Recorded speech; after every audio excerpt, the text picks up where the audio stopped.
Hello everyone, welcome back to Man Overboard 50, Ain't Nothing But a Number, yo, with your host, Language Barrel. As I had mentioned in previous podcasts, this is a series, a dating series that I'm involved in Bogota, Colombia. So I traveled to Bogota, Colombia. Well, first I joined a website entitled My Colombian Wife.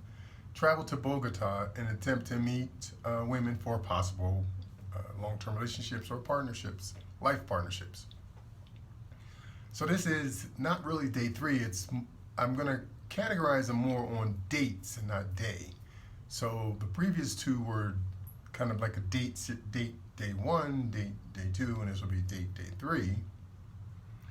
And to be honest, I would have to say that so far the meetings have been more cordial, more kind of get to know you meetings, either at dinner or lunch or coffee. And they have been really enjoyable. I mean, it's really been a pleasurable experience talking to these various women, even though the backstory is like, they're assessing me for partnership and I'm assessing them for partnership. On the surface, it's more kind of just a casual conversation, kind of a get to know you conversation. What do you like? What don't you like? What are your kind of views on relationship? What are your life goals? So it's more as if I was talking to a female coworker, where but more along the lines that we're more than coworkers. We're probably like social friends or something. So we're just trying to catch up. And so that's what these dates have been. And to be honest, I'm okay with that. I'm not. I would be a little nervous if somebody on the first date started kind of being overly romantic without even knowing, if I'm like a nut or crazy serial killer or whatever. If I'm just a misogynist. So it's been very good that both parties have been taking it slow and getting to know each other. Now, as I mentioned, they've been dinner, they've been lunch, just coffee, and no matter what it is, they've all ended up being somewhere around 2 to 3 hours, at least 2 hours of conversation. Now, I will have to admit that my Spanish is not very good. I'm probably basic level 1 Spanish, and a lot of the English. Bogota is not known for a concentrated number of proficient English speakers, but we seem to get along. For a series of two dates on one day, we had an interpreter, and so that person was like a go-between between the two of us.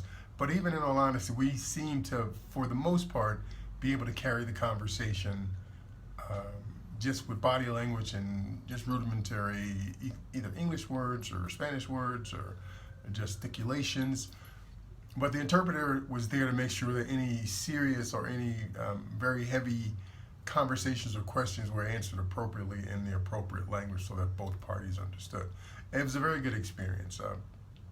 With this particular agency, I think you're allowed 10 meetings, and the interpreter is present at those 10 meetings, I think up to an hour and a half. Anything above that, actually, you would have to pay the interpreter at whatever her going rate is, his or her going rate.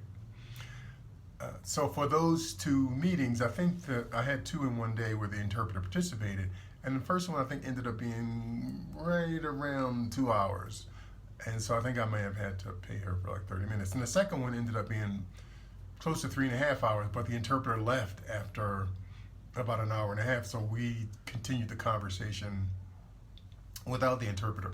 And it turns out that even though they put on their profile that they don't speak English, I think it was a little reticence about speaking English and being criticized, because the second date that I was on, that person actually did, even though she didn't classify herself as an English speaker, she actually did speak English very well, or well enough to communicate and understand concepts. So that was a very interesting experience.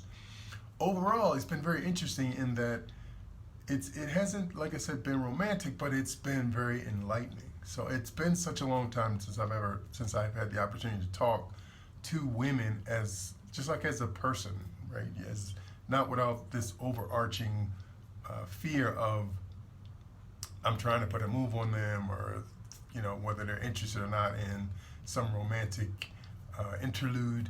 It's been more of like, if you generally want to talk to someone, you can talk to them without all this kind of undercurrent of things that make, I think women in particular, are a little nervous about conversations with men. So it's been very, very enjoyable. It's been a long time since I've had these kinds of conversations with women. I would say in America, it's been very infrequently. Though I did, before I got married, had very close female friends, and for those particular female friends, we did really talk about some weighty conversations. So again, this is kind of the date three, day three, and this person was probably mid 40s, had a daughter that was in her 20s. She's very highly educated. She's an attorney, working with.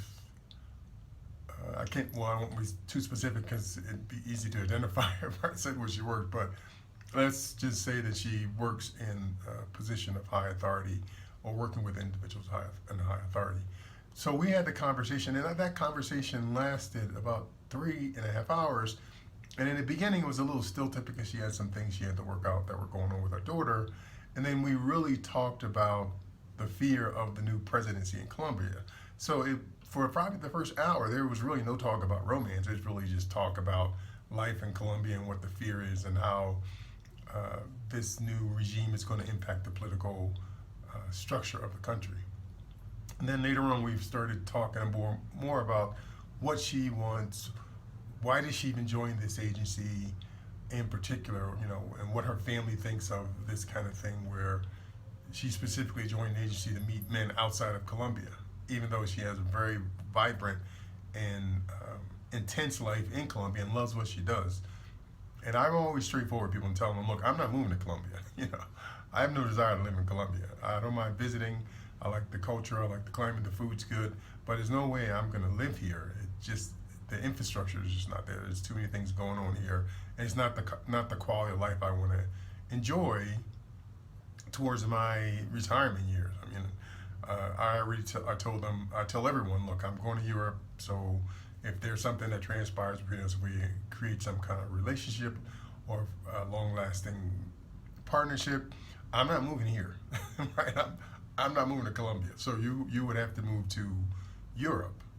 And right now, Spain is kind of the leading candidate, so that would work for a lot of the people here because, obviously, Spain colonized Colombia, and so there's familiarity with language and some culture and the way of doing things, but it's no way I'm going to transition my life here.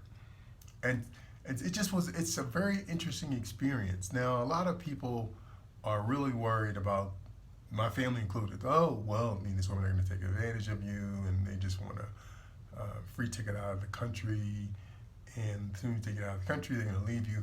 And that could be true for some people, for some women. It could be just the same as it could be true for some men that really just come here to use women, right? That's the reality of the reality. But it hasn't been my experience. And in the short time I'm knowing people, can it be some subterfuge? Of course, right? People are people, whatever. Just because someone says something with their mouth doesn't mean that that's the same thing they're saying with their heart and their mind, right? It just could be different. But it's been such a great experience. I see why men do these kind of social tours where I'm not on a social tour. I'm like on a one-on-one situation where I meet on one-on-one. But I can see why men do these tours where about 10 or 15 men are arranged in a group, and they travel to a foreign country, and then the agency that they work with has it set up where there's like 8 women or every man, and they have 2 socials where they get together and get to know each other and talk and drink. I can see it's like a male fantasy. And if someone told you, look, I can give you your fantasy and it only costs you $4,000, most of us, if you got the money, you'd be saying, bring it on. Here's my checkbook, here's my credit card, let's do it. Unfortunately, a lot of the men that do these tours, they just really kind of repeat the tour. So I don't know if they accomplish the end goal to find a partner. And I don't even know if that's going to work out for me. If in fact I will find a partner, I would be extremely happy if I find someone that I can communicate with long term, even if it's not romantic. Like if I can establish some type of friendship or relationships with somebody that I really respect and like, then to me it's worth it. Because I think that there are women all over the world. There are women in the United States, there are women in Europe, we're in Spain. So if it doesn't work out here, um, there's opportunity that it will work out somewhere else. I think you just have to be free and open to new ideas and exchange of information and not be so closed-minded. And then you have to put in the effort. But once you put in the effort, then you can live with your outcomes. Like I said, it's been very, very enjoyable. Well, I don't know if I would do it again because I think once is enough to kind of do this type of romantic tourism. But so far, the experience has been extremely, extremely enjoyable. I've gotten to meet some fascinating women who are extremely intelligent and educated, open and friendly. And I can't say the same if I know that these type of women are available in the U.S., but I don't know how you would actually find them. You know what the mechanism is for getting to know them and socializing with them. I know in Washington D.C., which has a very high concentration of educated young women, to find women more mature in my age, I don't know where they go. I don't know if they go anywhere outside of their house and outside of their work, in which case it's hard to find them. But because this agency specifically is a mechanism or meeting place for them, it's easy to locate them. And you know, if it doesn't work out, it doesn't work out. You know what I'm saying? It's life, right? You gotta give it a shot. And if you give it a shot and you come up empty, well, it's better to go down with your attempts empty than to get to some point in life where you have all these dreams and things that you wanted to do but you never got accomplished. So that's it for day 3. I don't have anything scheduled for today or over the weekend. I do have something scheduled for Monday, but it's kind of a redate with the person that I met yesterday, where I'm gonna go to her home and she'll have her domestic worker prepare a meal from her original origin, because she moved here, so she's not originally from Bogota. She's originally from another place, but she'll have her house help actually prepare a meal, so I can see what the meals were like from her home city. And she's a professional woman, so she already said, "Look, I don't do a lot of cooking."